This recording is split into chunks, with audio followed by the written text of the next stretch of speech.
Tara, pray tayo. Sabi sa Bible, magtiwala ka sa Panginoon na buong puso mo at huwag kang manalig sa iyong sariling karunungan. Panginoon, maraming salamat sa araw na pinagkaloob sa amin araw-araw. Maraming salamat po, Panginoon, dahil pinapaalalahanan mo kami na magtiwala sa iyo, hindi sa sariling karunungan, kundi magtiwala kami na buong puso sa iyo, Panginoon, dahil ikaw lang po ang nakakaalam sa mga plano at kung anong mangyayari sa buhay namin.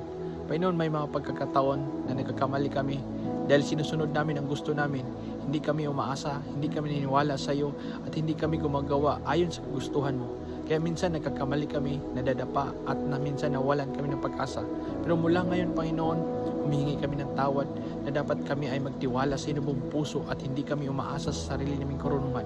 Lord, gabayan mo kami araw-araw sa aming ginagawa, kung anuman mga pagkakamali namin, anuman yung mga pagkukulang namin, ay humingi kami ng kapatawaran. At Lord, tulungan mo kami na bawat ginagawa namin ay ito'y kalooban mo. Kung anuman yung mga bagay na hindi namin alam, ipaalam mo sa amin, Panginoon, nang sa ganun magawa namin kung ano ang kalooban mo. In Jesus' name we pray. Amen.